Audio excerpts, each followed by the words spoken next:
Good morning, स्वागत है आपका personal finance bulletin money morning में। मैं मीनू शर्मा लेकर हाजिर हूं आपके लिए पर्सनल फाइनेंस से जुड़ी बड़ी खबरें जो डालती हैं आपकी जेब और जिंदगी पर असर।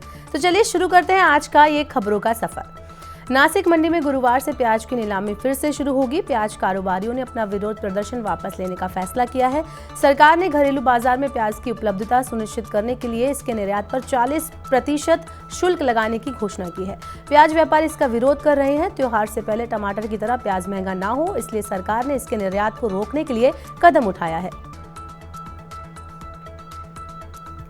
पिछले 5 साल के दौरान देश में मेडिकल खर्च डबल से भी ज्यादा हो गया है। कोरोना महामारी के बाद हेल्थ बीमा भी महंगा हो गया है। जिन सामान्य बीमारियों के लिए अस्पताल में भर्ती होने की जरूरत होती है, उनके इलाज की लागत 5 सालों में 2 गुनी से ज्यादा हो गई है। पॉलिसी बाजार के अनुसार संक्रामक रोगों के लिए दावा 2018 में 24,569 रुपए से बढ़कर 2022 में 64,135 रुपए हो गया। सांस से जुड़ी बीमारियों के लिए क्लेम करने वालों की संख्या में भी इजाफा देखा गया है।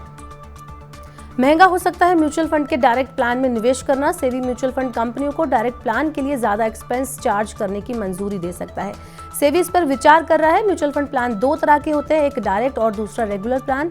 डायरेक्ट प्लान में कोई कमीशन या ब्रोकरेज शामिल नहीं होता, जबकि रेगुलर प्लान में कमीशन या ब्रोकरेज वसूला जाता है। डायरेक्ट प्लान में रेगुलर प्लान की तुलना में एक्सपेंस रेशियो कम होता है। सेबी का मकसद म्यूचुअल फंड कंपनियों को जरूरी अतिरिक्त खर्च को पूरा करने में मदद करना है, लेकिन इससे निवेशकों को नुकसान होगा क्योंकि इससे ज्यादा एक्सपेंस स्कीम में मिलने वाला रिटर्न घट जाएगा।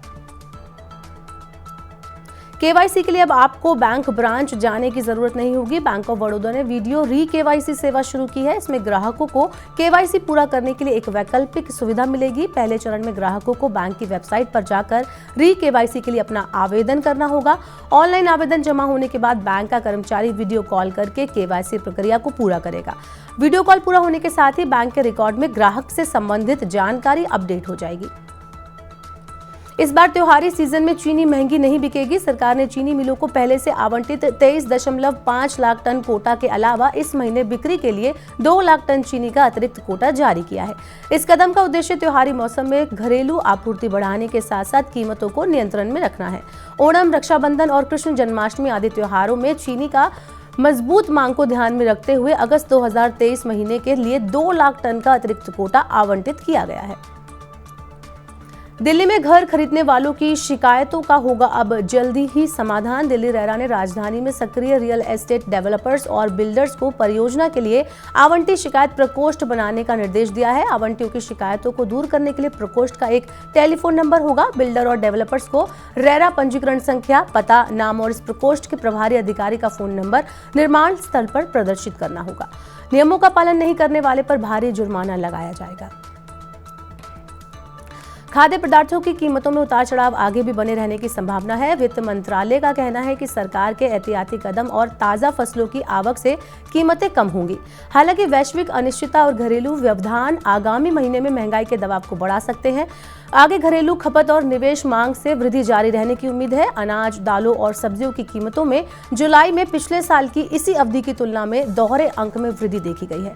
घरेलू उत्पादन में कमी से भी महंगाई दर पर दबाव बढ़ा है। इस साल अप्रैल अगस्त के दौरान भर्तियां गतिविधियां बढ़ी हैं। रिटेल और टेलीकॉम सहित विभिन्न क्षेत्रों में इस साल भर्ती गतिविधियां सालाना आधार पर 23% बढ़ी हैं।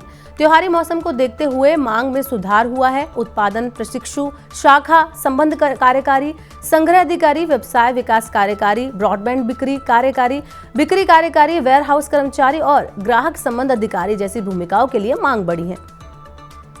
नौकरियों के लिए खतरा नहीं है एआई। अंतर्राष्ट्रीय श्रम संगठन ने आर्टिफिशियल इंटेलिजेंस को फायदेमंद बताया है।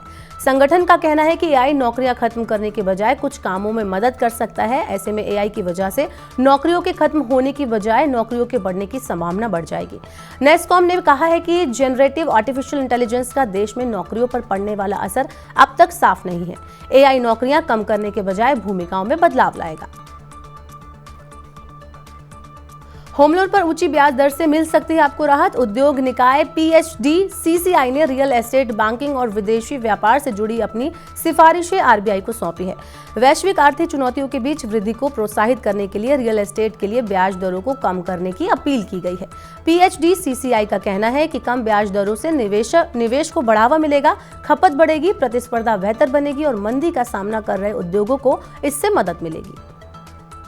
दिल्ली में 8 से 10 सितंबर तक स्कूल और दफ्तर बंद रहेंगे। दिल्ली सरकार और एमसीडी के सभी दफ्तरों, स्कूलों और कॉलेजों में 8 से लेकर 10 सितंबर तक छुट्टी रहेगी। राजधानी दिल्ली में G20 समिट हो रहा है, जिसमें दुनिया भर के नेता भाग लेने के लिए दिल्ली आ रहे हैं, इसलिए दिल्ली सरकार ने यह फैसला किया है। अमेरिका के राष्ट्रपति जो बाइडेन भी G20 समिट में शामिल होने भारत आ रहे हैं। ये पहली बार है जब जो बाइडेन भारत के दौरे पर आ रहे हैं। तो आज के मनी मॉर्निंग के बुलेटिन में बस इतना ही। अपने काम की जरूरी खबरें देखने और समझने के लिए सब्सक्राइब करें हमारे यूट्यूब चैनल को। पर्सनल फाइनेंस से जुड़ी खबरों को आप पढ़ना चाहते हैं, जानना चाहते हैं, समझना चाहते हैं तो हमारी वेबसाइट www.money9.com पर लॉगिन करें। यहाँ पर 7 भाषाओं में आप पढ़ सकते हैं, जान सकते हैं पर्सनल फाइनेंस से जुड़ी खबरों को। इसके अलावा खास कार्यक्रम अगर आप देखना चाहते हैं तो मनी9 के ऐप को जरूर डाउनलोड कर लें और बने रहिए मनी9 के साथ। अब आपसे होगी कल मुलाकात। नमस्कार।